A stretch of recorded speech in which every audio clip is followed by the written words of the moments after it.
What are the new Strike Force boxes for BLKOUT? How do we use them, and what exactly is in them?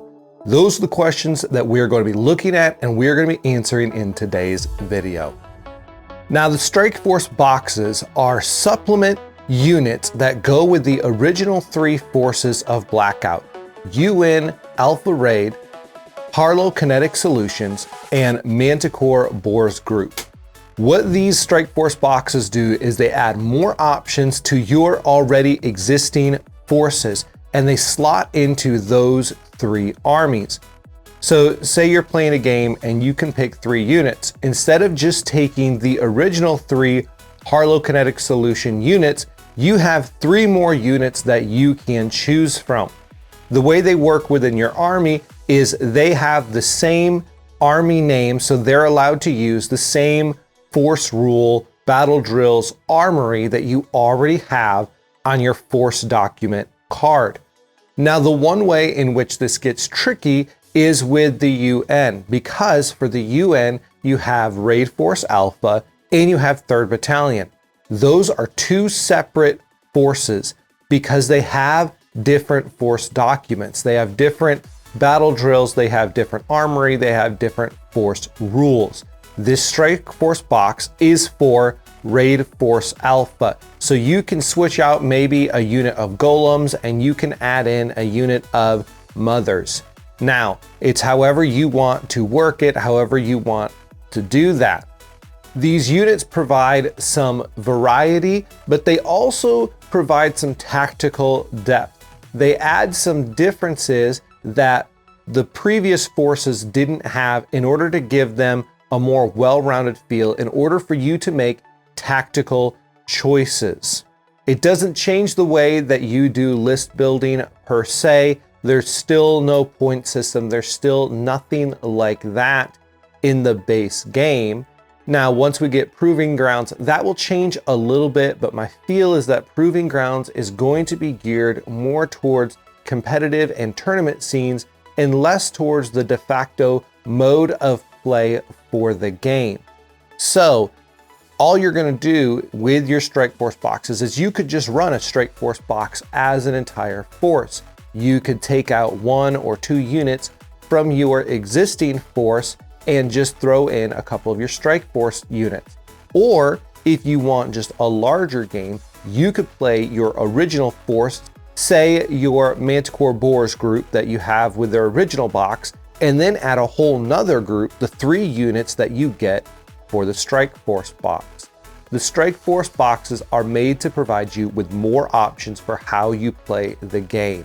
So let's go ahead and look at what is in each of these Strike Force boxes and how might they help the way we play, and how might they give us more options for how we want to play our forces.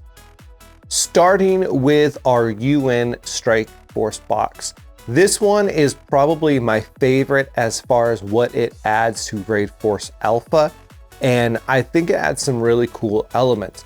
First up, we have a 3-man unit, and it is the UN Raid team. This one separates a little bit from what we normally get in UN Raid Force Alpha. What makes it unique is that it's a 3-man team. All 3 are grunts, and they have 2 combat loads, meaning they can access the armory twice. These guys are a little bit different. They've got skill 5, movement 6, 1 armor dice of 5. So pretty elite, on par with what we've typically seen from Raid Force Alpha. They've got carbines and micro grenades as their weapons. This is a nice little mix. The carbine has CQB, meaning that you get to reroll shots within half range. The micro grenades have blast 1, meaning you've enemies grouped up. Their basic function is to get in close and probably work in tandem with the UTG assaulters, who also want to get in close. They have, for a special rule, jump 4. What's unique about this for UN Raid Force Alpha is that they're not especially elite or lethal necessarily. They have some elements of that because they've got high skill, they've got high mobility, they've got high armor. Their base gun is pretty decent, but there's no specialists in there. There's no special rules in there. What they do is they add 2 accesses to the armory, which is something that Raid Force Alpha lacks, is being able to use its armory much. And they provide a unit that has 3 models. Again, Raid Force Alpha lacks bodies, so they do a little bit to kind of mix that up. I think this is a fun unit to play with your Raid Force Alpha because it gives you a speed element. You get to get up the board. You want to get in close range. Those micro grenades can be really, really good at taking out grouped up enemies. Maybe you push your forces forward, you kind of box them in, get them tight together, and then you're able to just blow them up with these micro grenades you can get in close. Our second unit is the UN BATCON. This is kind of a cool unit. It's made up of 2 models. One is a specialist, one is a grunt. They don't have any combat loads, so no access to the armory. They have a skill of 5, a move of 4, and they're throwing a single armor dice needing a 5. That's a good skill. Their speed's not really that impressive, and their armor's still pretty decent there. They come with, again, 2 base weapons, the rifle and then micro grenades. Micro grenades, 6-inch, blast 1, typical grenade stuff, and rifles are 24-inch range with medium. That's actually really good. I like rifles, especially for UN Raid Force Alpha, because of their force rule and getting to throw that extra dice. They have the special rule that 1 unit can be activated after this unit without costing a control point.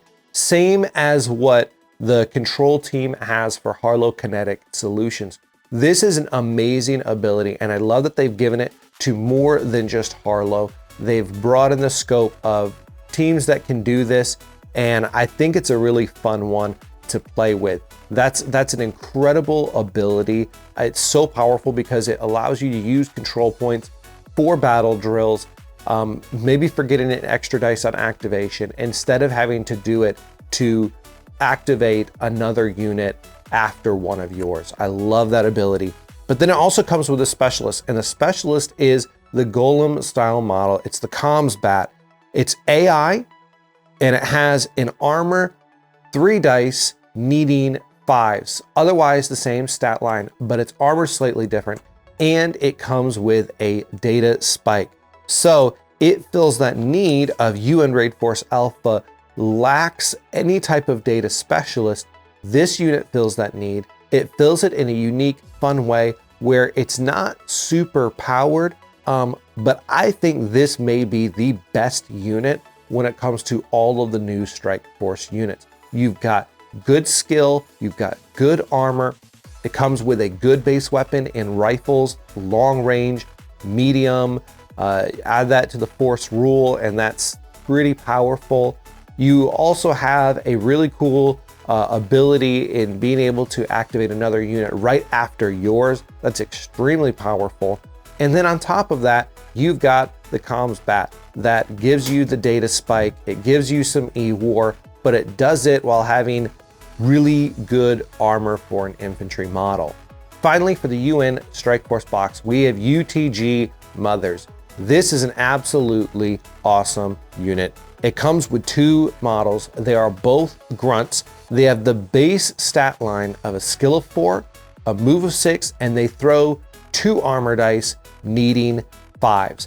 That is absolutely nuts for a stat line. Highest skill in the game, right up there with the marksman handler. They've got really good armor with the 2 armor dice, needing 5s, really good speed, all around great stat line.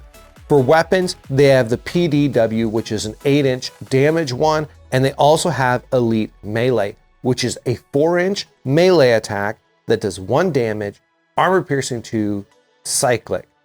Obviously, these are meant to get into close combat and absolutely wreck the enemy. If you get them in close, you are going to delete whatever's in front of them. The plus is they have the speed to get in close. They then have the armor to shrug off a lot of hits, and you don't have to worry about them being easy to take off the board. And then once they do, skill of 4. Now their range isn't great, but that's fine because you got to play kind of cagey with them, play for the late game. You're not trying to use them really quickly, do a lot of staging maneuvers with them. If you're playing like the mothers with the assaulters, with maybe the raid team, you've got a lot of fast moving elements that all get in your enemy's face and they've got to pick which to deal with.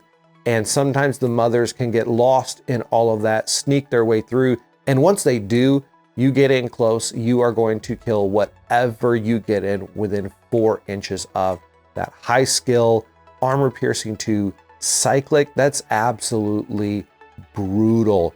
On top of this, they have the keyword jump 4. That means you get some vertical mobility out of them, which is really nice with their already good speed, with their desire to get into close combat. That verticality makes a big difference. Overall, I think the Strike Force box for the UN fills so many needs and so many gaps and really adds a lot of flavor and life, whether it's the mothers, which everybody wants because in the lore, this is basically the elite of the elite part of the UTG program. So it's really cool to have models for them. They get their data specialists, which is nice because that was a big need. And then they also get a team that has a little bit more manpower, which of course is something that UN Raid Force Alpha was lacking. Now, the coolest thing about this is you're still picking and choosing. If you're gonna play a standard game with 3 units, you can't just add all 3 of these units. If you do, then you're gonna lack the elite nature of the UTG assaulters, and you're gonna lack the massive firepower of the UTG specialists, and you're gonna lack the armor and durability of the golems. And so you gotta you've got the tools now to mix and match, but you've got to decide how you want to put them together to play your style. Do you really want that data specialist? Well, then you really want to use the BATCOM team. Do you really want that elite close combat damage? Well, then you really want to play with the mothers. You want a little bit more manpower? Well, then use the raid team and then figure out who you want to take out. You want less durability? Well, you take out the golems and you add one of these. So there's a lot of different ways. It adds a lot of different flavor for you to make the way you play UN Raid Force Alpha unique to how you are and how you want to play. Next up for the Strike Force boxes, we have Harlow First Reaction Force. This is my favorite box because Harlow's one of my favorite, right up there with Task Force Boone right now. But I also love these models. I think these are my favorite models out of all 3 Strike Force boxes, probably out of all the models in BLKOUT altogether. I will say I got a little bit funky with it. I had a little bit of fun, maybe too much fun. Obviously there's this model that's meant to be sliding on the ground, and I decided to put her in kind of a wacky pose where she's up, you know, doing some Matrix style stuff, meant to be on the ground sliding. I knew that. I was just being goofy and ended up liking it.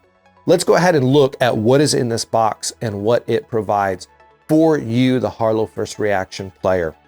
First up, we have the Engineers. This is a pretty unique unit and really goes well with the Harlow theme as a whole. It is a 2-man unit, 1 grunt, 1 specialist. They come with a single combat load and a stat line of skill of 6, move of 4, throwing 1 armor dice of 6. Standard Harlow stat line. Nothing there that's special, nothing there that's different. That's great. They come equipped with a carbine, which is an 18-inch CQB weapon. So good at close range. You get them within half. They're re-rolling all failed shots. That's not too bad. But they've got some cool abilities. But what really makes this unit number 1 is their specialist. Their specialist is the Engineer, has the AT launcher, which has an 8-inch to 32-inch range, so meant to be used at long range. It does damage 3, armor piercing 2, and blast. The AT launcher is an absolute threat to vehicles, to dusters, things that damage 3 can really rip through them. But it's versatile because it will also wreck grouped up infantry because of the blast keyword. What really sets it apart is that it has armor piercing 2.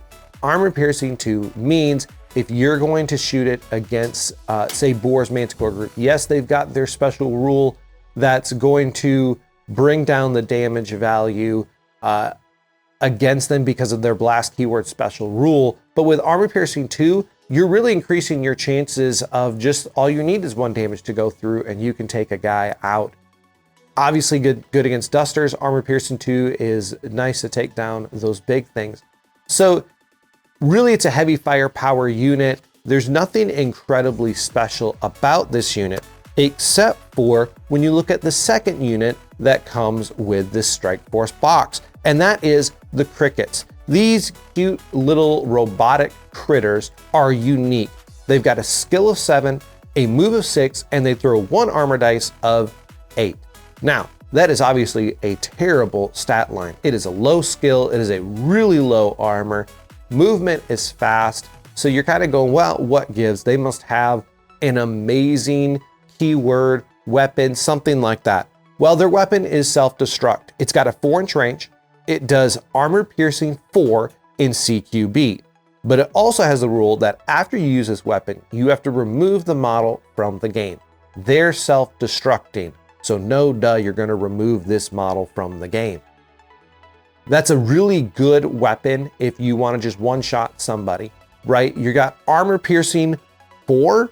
Most things are going to lose pretty much all armor. They're going to need to be throwing 9s or 10s in order to save this anyways. But then on top of that, you got CQB. So you're going to re-roll those misses if you're within 2 inches, which if you're within 4, you should really be able to close within 2, especially for a unit that has short range. Now, what makes these guys unique and fun and have a lot of flavor is they've got the AI and the drone keyword. No shock there. They're robotic little crickets, so that makes sense they'd have both of those.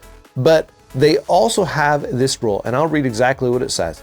This unit does not count towards the unit limit when grouped with Harlow engineers, and it cannot benefit from the force cards. So what that means is if you use crickets and you have engineers in your army together, it only counts as 1 unit. So really, even though Harlow got the same amount of models, the same amount of units as the other Strike Force boxes, if you play them together, you only use 2 unit slots on these guys.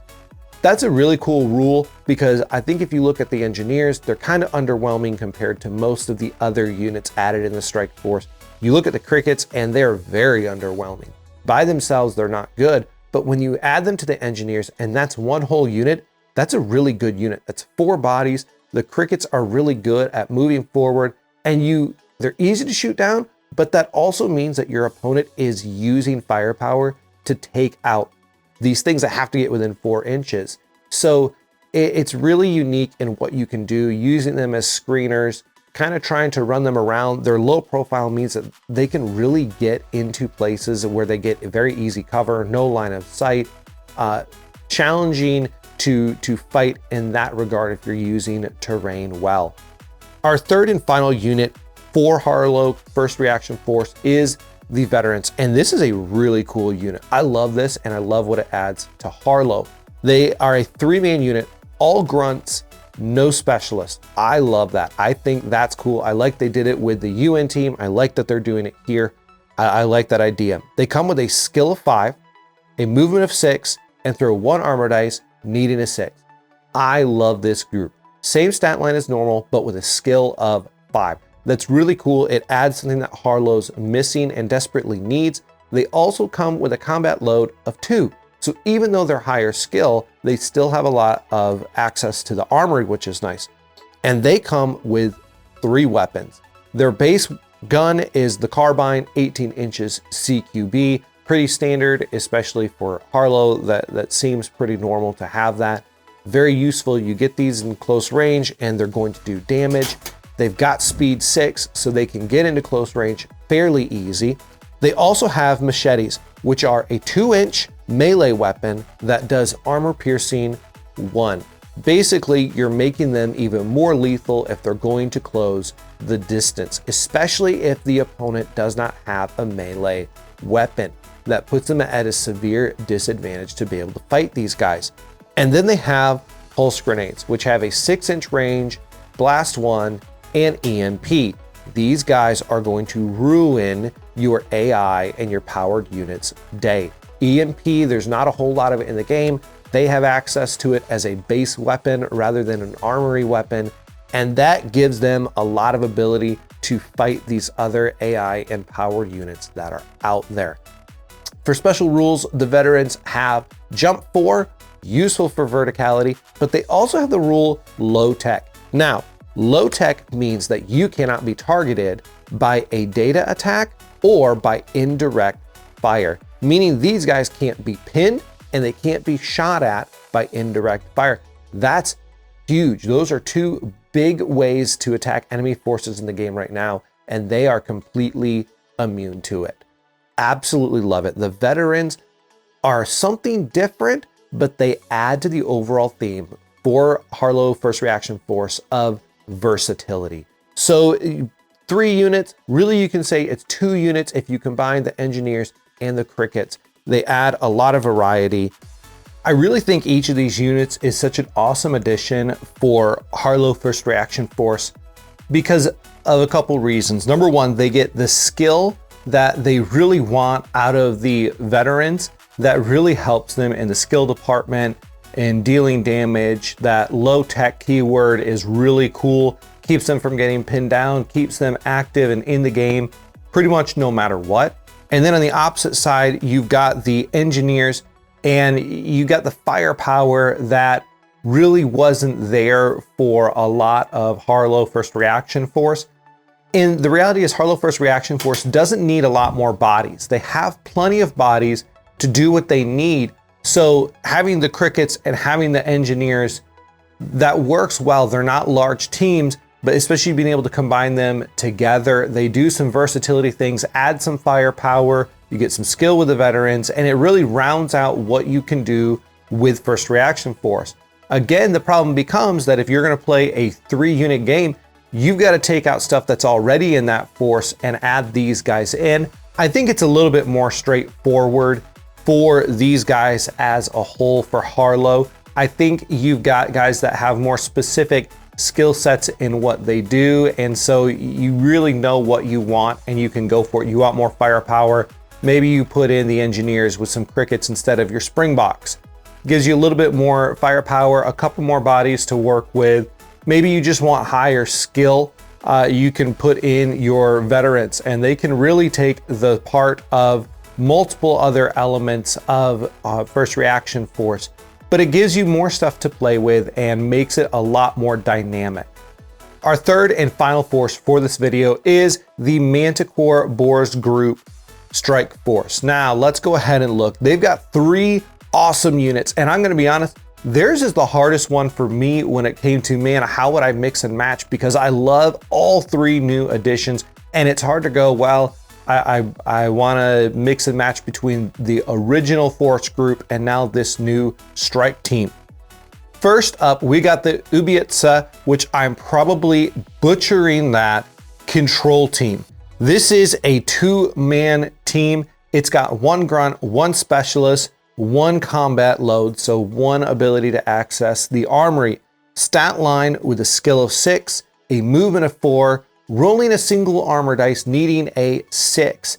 If you're a Manticor Borz Group person, that feels like a weird stat line. That is pretty low armor for them, and that is pretty fast speed for them. So what exactly are these guys? Because they certainly don't seem like Manticor Borz. Well, they also come with 2 weapons. They come with the heavy rifle, which has a range of 12 and does armor piercing 3. Essentially, they're running around with a shotgun. And then they also have the boarding axe, which is a 2-inch melee weapon, also doing armor piercing 3.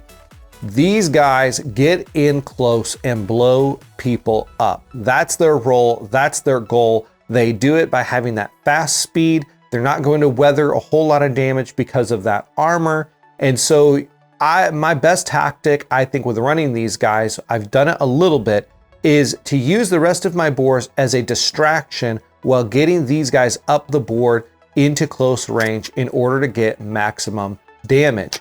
Now, on top of that pretty cool weapon lineup, they also come with the keyword low tech, meaning they cannot be targeted for a data attack or indirect fire. Makes them a lot more durable and gives them a deeper layer of strategy.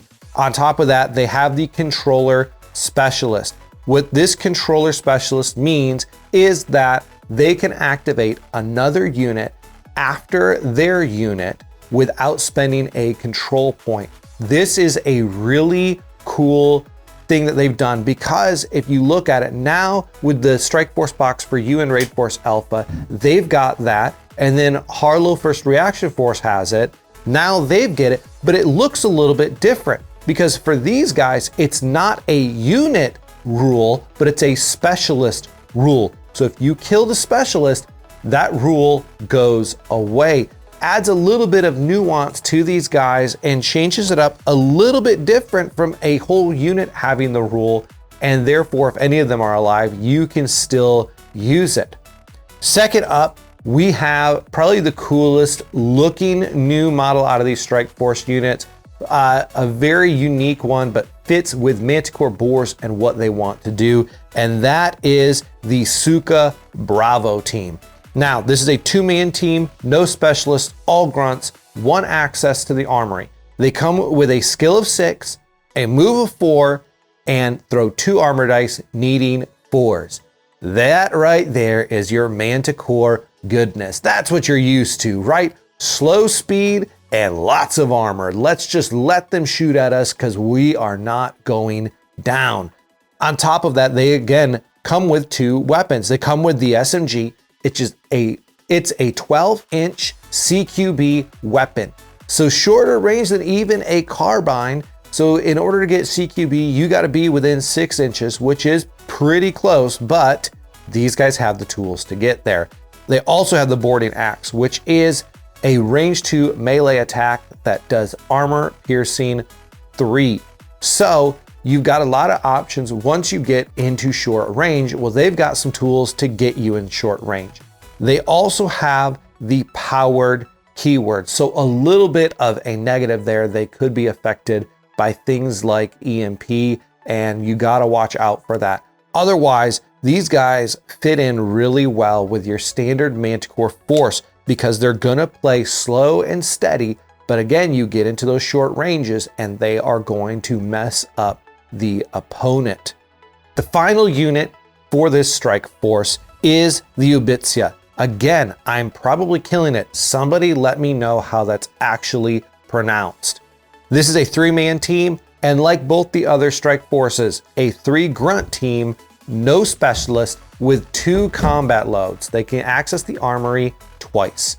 They have a skill set of 6, a movement of 6, and throw 1 armor dice, needing a 6. Again, a very un-Manticor Borz stat line. They're going to provide, again, some quick assault options to your force. They come with 2 weapons. They come with the heavy rifle, again, like the other squad similar to them, which has a range of 12, is doing armor piercing 3, and they have boarding axes, 2-inch melee attack, armor piercing 3. They want to get in close. They want to close with the enemy and do maximum damage. They also have the low tech keyword, which means they cannot be targeted by data attacks or by indirect fire. That adds a lot of durability to them in the fact that they're not going to get pinned down. You can guarantee they're going to be able to move. You don't have to worry about them getting shot by indirect fire, that razorback that can really mess you up if you're not careful in how you maneuver and who has line of sight.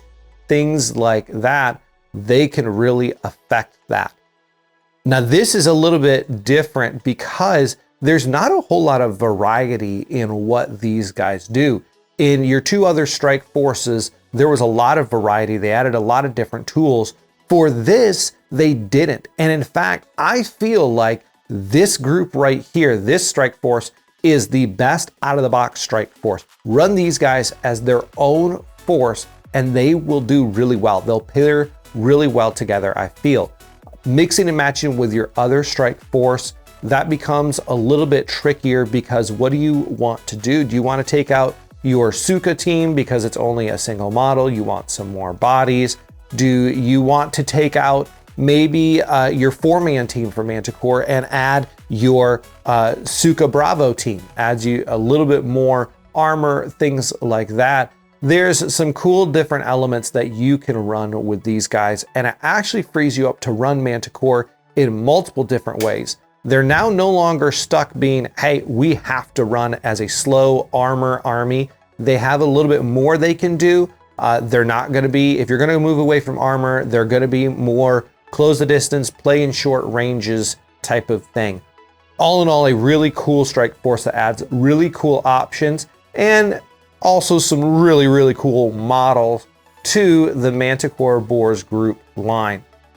Overall, I love these strike forces. They add so much to the game of BLKOUT. They add versatility. They add options for you as the player. They add a whole new dynamic and dimension to the way you can play your forces. It means now if you're gonna play, you're not putting down the same units game after game. You've got variety. If you're gonna play a friend and you're going, hey, I'm gonna play UN, now they don't know exactly what you mean by that. You can bring a variety, you can bring multiple different styles, whereas before the armies were kind of locked into, you're going to play this specific way because you're playing this specific army.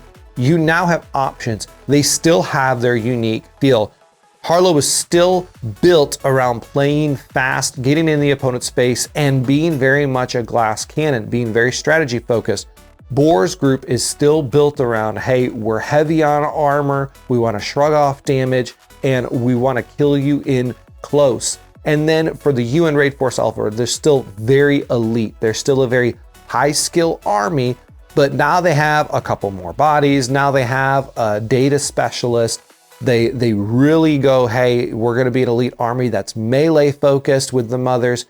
There's options that don't take away from the uniqueness of what each force does, but instead adds more layers onto that uniqueness and more flavor to the game.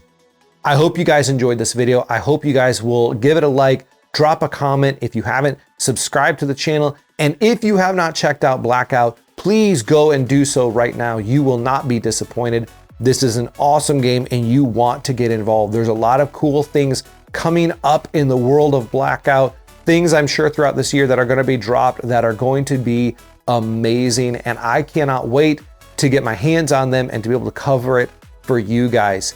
Thank you so much for watching. Go paint some models, enjoy some games, have fun, and until next time, I will catch you guys later.